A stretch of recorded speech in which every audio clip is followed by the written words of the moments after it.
So it was from Louise, who was asking, hey monkeys, I love music but I'm not a strong player. I want a career in the music industry and to work with bands. So how do I become a band manager? Okay, so I mean the key is definitely doing. I mean promoting yourself as a band manager is very difficult, especially if this is your first go at it. It's you know, you need to have a project to work on. Just like if you're a musician and you want to be in a band, you need to have a band to work on. So a big part of this is about learning the music industry and understanding it. And without sounding egotistical and arrogant, there's 200 and something videos on my YouTube where many of them are about the music industry strategies, how bands can actually take this to the next level. And the more you know and the more you're learning, the easier it's going to be for you to start managing bands. But a big part of this is how much value you are bringing to bands, because bands are looking all the time to be managed. In fact, most bands very much are looking to be managed too early on, in my opinion. I see that quite a lot. We need a band manager.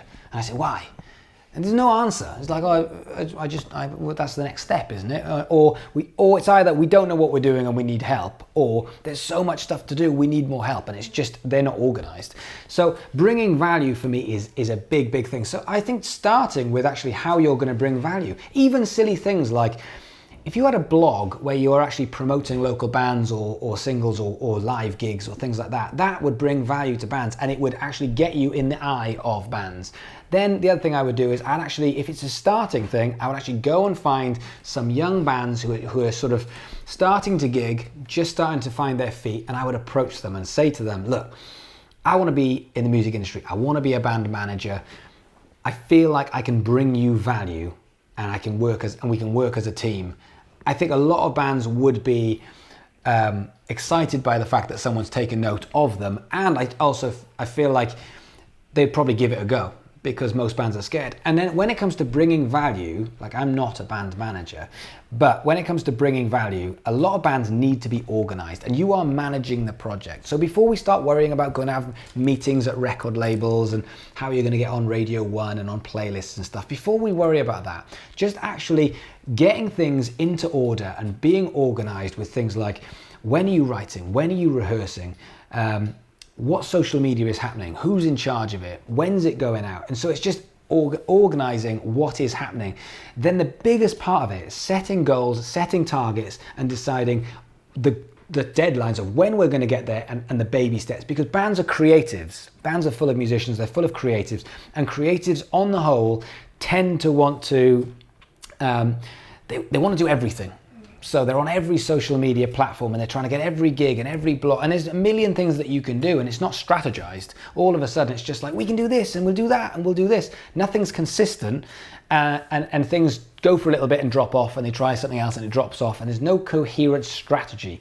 Now, as a manager, you can learn all that sort of stuff, and it's okay as well when you're a young manager to actually be the person that says, look, as the manager, I'm letting you know that I watched this video by Damien the other day and he said this and we're not doing this. Or not just music industry advice, but if you're looking at things like social media advice, business advice, those sort of aspects that you can bring to the party and say, look, I'm watching a lot of this stuff online and this is things that we are doing wrong, or this is things that we could be doing better. And it comes down to organizing, setting goals, and trying to hit some targets, because a lot of bands are just doing things off the cuff and not knowing what they're doing, and having someone that just takes an overview of the whole game and says, look, I can help with this, I think would be a very attractive offer to a lot of bands. So learning and practice is the biggest part. Go and find a band so you can actually put this stuff into practice. And would you say that kind of in the long term, if you keep doing this and you work with bands in the long term, that like opportunities will arise? Yeah, they absolutely will. Yeah, and you will become better at recognizing the opportunities. But I mean, I'm not a band manager. You would not believe how many bands come and ask me to manage them. I mean, like I've had hundreds in just the last 8 or 9 months of doing this. I've had hundreds of bands that said, do you want to manage my band? And I'm like, firstly, that's not the way you ask. And secondly, no, because I'm not a band manager, so it wouldn't work. I'm a business person that recognizes that my strengths lie in helping musicians, and I'm learning about social media and using that as the vehicle, but I'm not a band manager.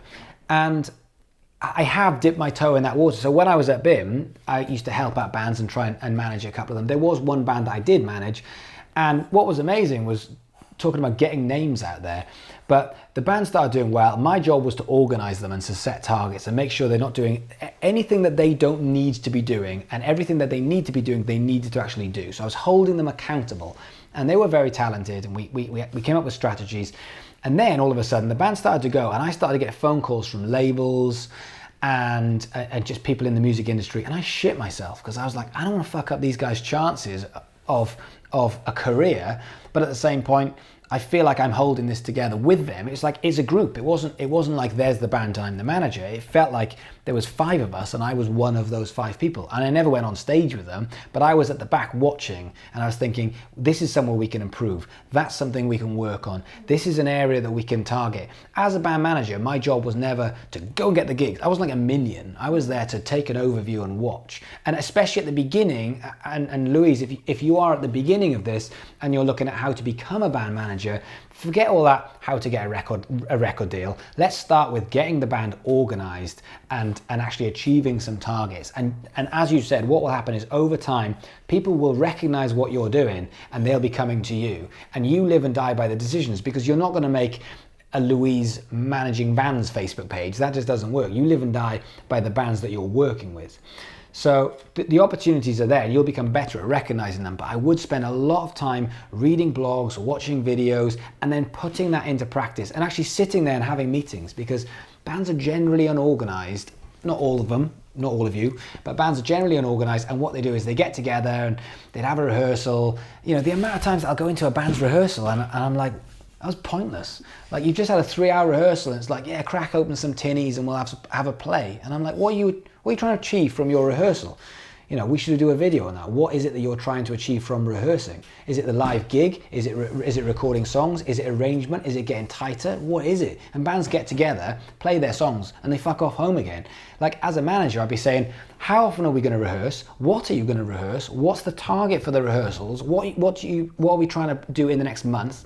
And therefore, it's just written on a piece of paper, and I hold them accountable to it. And if you do that, bands will get better quickly, and your name will get out there, and you'll get more and more offers.